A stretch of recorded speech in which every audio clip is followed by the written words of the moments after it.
Fue una carrera con emociones desde el primer segundo hasta el final. Peleas por posiciones en todo momento. Incidentes que condicionaron el resultado. Además, se reveló ante nosotros el claro favorito por el campeonato mundial. Hoy vimos un contraste claro. Y por si fuera poco, este evento nos entregó momentos de mucha polémica. Hay varios temas de los que tenemos que hablar. Así que vayamos directamente al resumen del Gran Premio de Miami, el desenlace de la sexta ronda del Mundial de Fórmula 1. Teníamos un panorama interesante en la parrilla de salida con duelos en todas las zonas. Primero que nada, la lucha directa en la cima para intentar recortar la diferencia con Piastri o tal vez superarlo dependiendo por supuesto del resultado final del australiano. Ese era el gran objetivo tanto de Max Verstappen como de Lando Norris. Antonelli por otro lado tenía su gran oportunidad de revancha ante Oscar, que le había ganado la partida en la salida del sprint, y detrás se encontraba un Russell que estaba cazando la oportunidad de remontar. Todo iba a comenzar en seco, con un 30% de probabilidad de lluvia. Era un riesgo interesante que condicionaba las estrategias hasta ese momento. Y hablando de esto, justamente la parrilla se dividía entre neumáticos medios y duros. Llegó la vuelta de formación previa, se comenzaron a apagar las luces y todo comenzó en una salida frenética, muy accidentada por cierto, con Verstappen defendiendo el liderato en contra de un Norris que parecía que podía llegar a tomar la ventaja.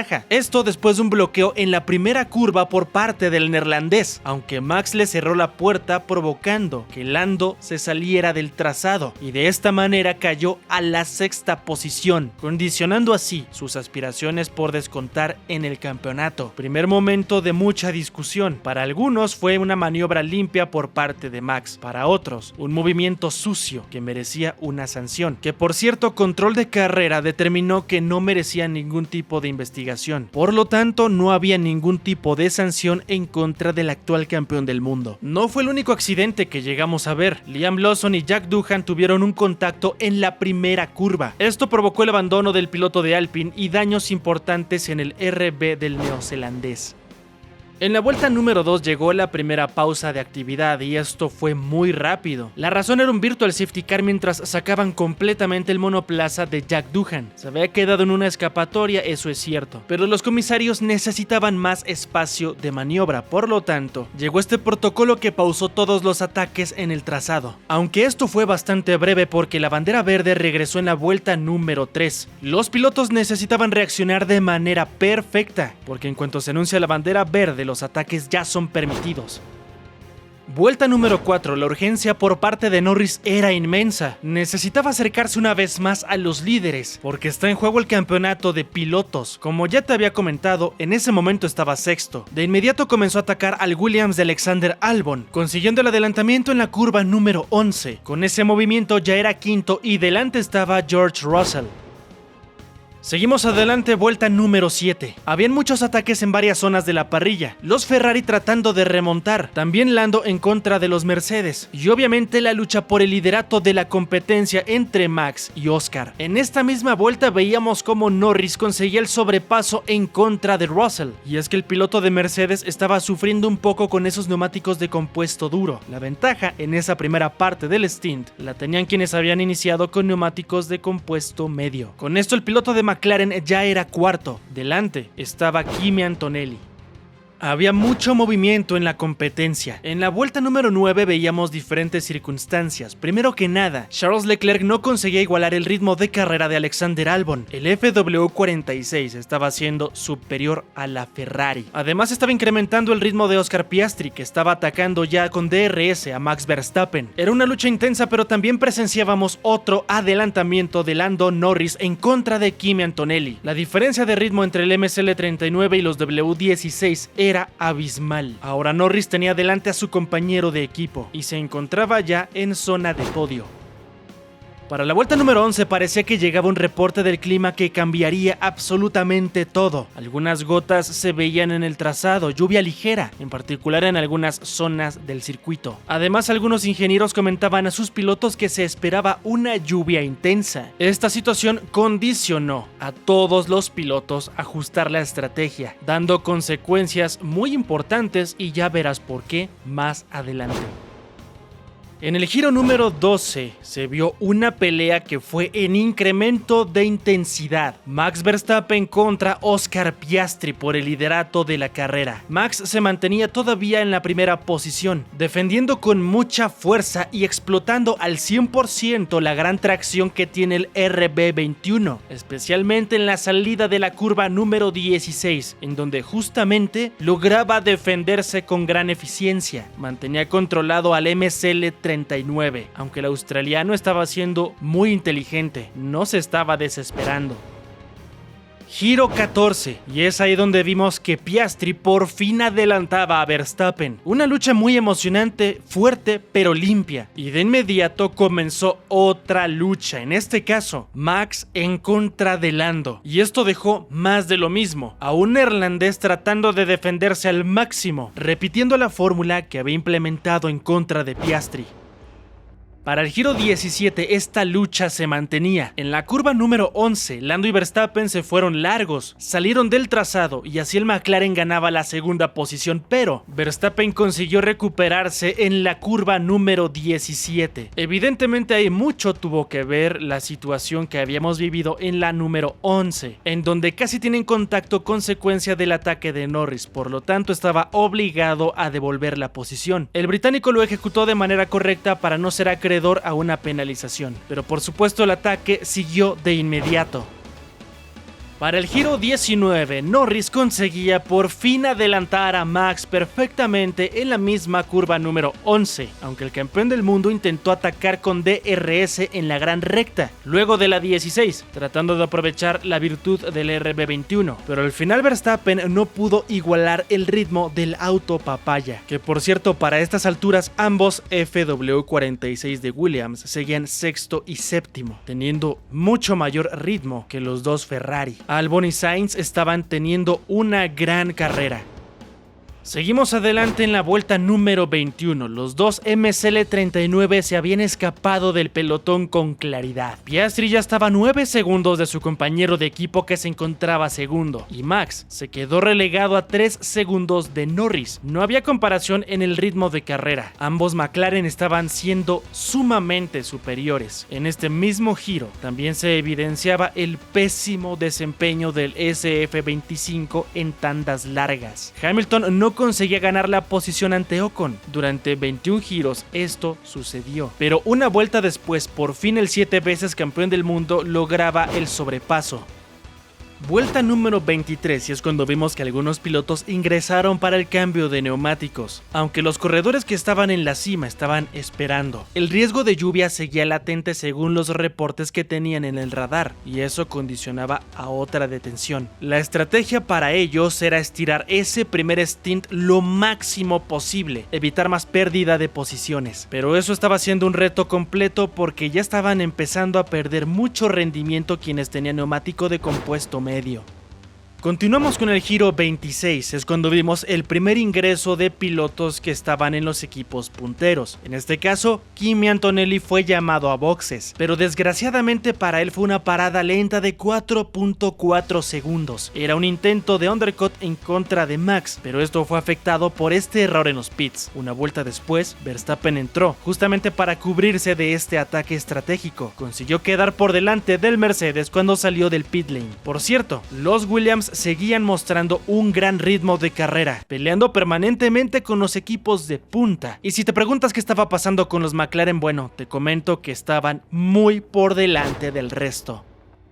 Giro 28, momento de alta tensión. Oliver Burman presentó problemas mecánicos en su Haas, lo que evidentemente provocó que el auto quedara varado en medio de su vuelta, y así se activó el protocolo de Virtual Safety Car una vez más. Esto lo aprovecharon los equipos de punta para llamar a sus pilotos a los boxes. Sabemos que bajo el régimen del auto de seguridad virtual todos deben de disminuir la velocidad, y así tienen más posibilidades de no perder tanto tantas posiciones al momento de ingresar a los pits. Quienes aprovecharon esto evidentemente fueron los líderes que todavía no ingresaban al cambio de compuestos. Fue una doble detención seguida y el equipo reaccionó perfectamente. 2 detenciones de 2.2 segundos y 2.3. Además también ingresaba uno de los Mercedes, Russell. Él había iniciado con compuestos duros, por lo que pudo estirar ese primer stint. De hecho, desgraciadamente para él tuvo una parada lenta de 4.5 segundos. Aunque esto no importó, porque tenía tan buena ventaja y además combinado con el factor del auto de seguridad virtual, salió tercero en la competencia. Neumáticos medios para cerrar la carrera. La pausa de la actividad fue breve, de hecho en la vuelta número 30 es que se reactivó todo con la bandera verde.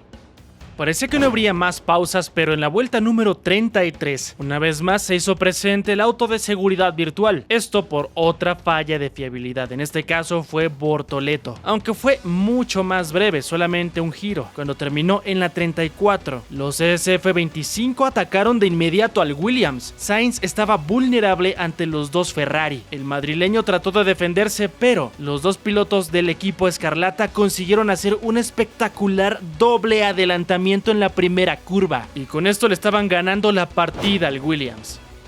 Llegamos ahora al giro número 36 y nos entregaron otro momento de mucha fricción. Lewis Hamilton comenzó a pedir el cambio de posición con Charles Leclerc. El británico en ese momento tenía más ritmo con neumáticos de compuesto medio, a diferencia del monegasco que tenía duras. El 7 veces campeón del mundo le estaba pidiendo respuestas al equipo porque estaban perdiendo tiempo valioso. Además de todo, estaban bajo el ataque de Sainz, no conseguían despegarse del Williams, y en ese primer momento el ritmo del número 16 de Ferrari no era tan competitivo por tener neumáticos duros, y esta situación no iba a ser más que empeorar. Para la vuelta 39 llegó la respuesta de la organización de Ferrari con la instrucción de mantener la distancia con Leclerc. Es decir, en esa primera respuesta le habían negado la petición a Lewis. Una determinación absurda, y evidentemente Hamilton demostró su molestia con una instrucción que dejaba a los cabalinos vulnerables al ataque del Williams, porque Sainz se mantenía cercano. Pero al final los de Maranello dejaron que el número 44 de la parrilla pasara al monegasco, aunque tardaron demasiado, porque ya era muy complicado que Lewis llegara a Kimi Antonelli, aunque evidentemente no era imposible, pero ya era una situación difícil. El orden de la parrilla en ese momento era Piastri liderando, seguido de Norris, tercera posición para Russell, cuarto Verstappen, quinto Albon, sexto Antonelli, seguido de Hamilton, Leclerc, Sainz y Tsunoda. Continuamos con la vuelta 42. En este momento inició la caza de Verstappen contra Russell con un RB21 que mantenía la ventaja en esa parte final del stint. Y esto gracias a que el neerlandés estaba cerrando la carrera con neumáticos de compuesto duro y de esta manera intentar alcanzar al británico. Esto parecía posible porque Russell comenzó a perder cierta capacidad, pero Max necesitaba elegir el momento correcto. Giro 46, iniciaron ahí estos ataques intensos. En ese momento comenzó el embate de Sainz en contra de Leclerc y Hamilton. Tenían en ese momento una diferencia de 1.2 segundos, pero incrementó su ritmo. Además, Verstappen estaba ejecutando la caza en contra de Russell. En ese momento estaban a 1.2 segundos también. Para el giro 49, esos duelos comenzaron a caer. De a poco, Russell se estaba defendiendo a puro ritmo de carrera y los SF25 estaban siendo capaces de incrementar la ventaja ante el madrileño. Sainz ya estaba a 1.5 segundos y Verstappen a 1.9. Habían entrado en una fase de gestión porque habían desgastado demasiado los neumáticos, sobrecalentándolos. Giro número 52. La tensión entre Charles Leclerc y Lewis Hamilton ya había tomado un punto muy alto. Sucede que habían dado la orden para cambiar puestos, como ya te había mencionado, pero ahora la ventaja la tenía Charles, porque tenía los compuestos duros, y en ese momento de la competencia los compuestos medios ya estaban bajando en cuanto a prestaciones, y de nuevo pidieron cambiar las posiciones, porque Lewis no había sido capaz de recortar demasiada distancia con Kimi Antonelli. Hamilton ejecutó las órdenes, aunque mucho después de lo que se le había comentado, perjudicando un poco la posibilidad de que su compañero alcanzara al italiano de Mercedes. Luego de esto, llegó una radio reportando a Hamilton la distancia con Sainz. Lewis contestó con sarcasmo que si también querían que dejara pasar al madrileño. Los italianos simplemente destrozaron la carrera de sus pilotos, ejecutaron todo de manera equivocada, Ferrari siendo Ferrari como siempre lo hemos comentado. Esto es muy sencillo de explicar en cuanto a lo que sucedió el día de hoy. Cuando Hamilton tenía la ventaja de neumáticos, dieron la preferencia a Charles, y también en el caso contrario, cuando Leclerc ahora tenía la ventaja en cuanto a compuestos, dieron la preferencia a Lewis, desperdiciando toda oportunidad de poder atacar a sus rivales que estaban por delante, condicionando así el resultado de la organización. Otra cátedra importante de Ferrari para demostrar lo que nunca se debe de hacer en cuanto a las estrategias para un equipo de Fórmula 1.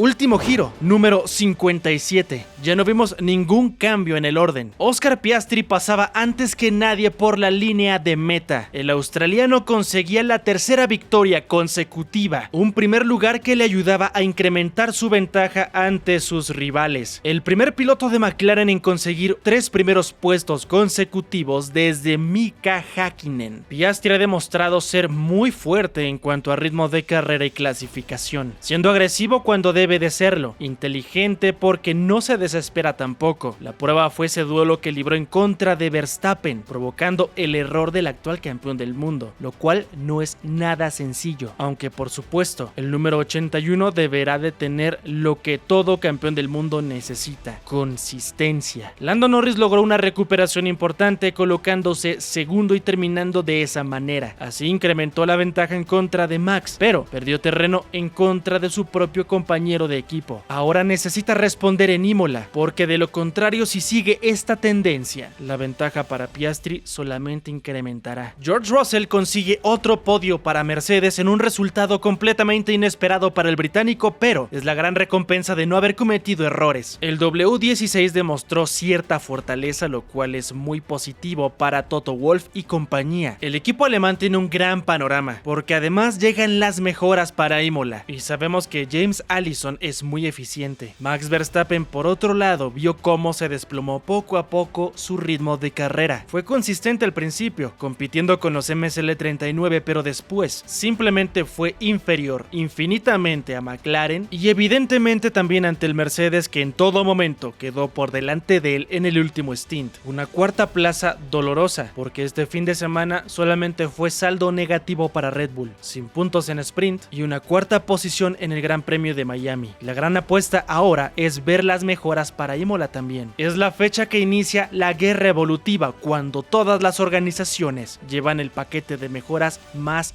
grande. Y si no funciona, los austriacos se despedirán poco a poco de la pelea por ambos campeonatos. Importante hacer una mención sobre el gran desempeño de los Williams. Alexander Albon, una quinta plaza, de los mejores resultados que han tenido desde el 2017. Un trabajo espectacular lo que ha hecho James Wolf, hasta el momento liderando con mucha autoridad la zona media de la parrilla, al punto en el que en muchas ocasiones han sido superiores a Ferrari, lo cual no es nada fácil. Terminó toda la actividad, pero nos espera otra fecha emocionante con las primeras evoluciones significativas para todos los equipos, en donde evidentemente los Ferrari también están urgidos por encontrar algo más de rendimiento. Este es el panorama en el campeonato de constructores, donde McLaren está incrementando la ventaja de forma significativa. Hasta el momento no tienen rival. Y si nos fijamos en el campeonato de pilotos, la pelea sigue viva entre 3 contendientes, pero por supuesto, uno de ellos está condicionado a no volver a cometer errores, porque eso es lo que lo ha alejado de la pelea, y otro depende totalmente de su director técnico, que le entregue algunas armas para poder estar ahí presente, y estas respuestas serán contestadas de inmediato en la siguiente fecha, en el Gran Premio de Imola. Recuerda que si te gustan este tipo de resúmenes, dale like y suscríbete para que siempre estés bien informado acerca de todo lo que tiene que ver con el mundo de la Fórmula 1. No te olvides de dejar tu like, eso nos ayuda bastante a ser compartidos dentro de la plataforma. Yo me despido, pero nos vemos en el siguiente video.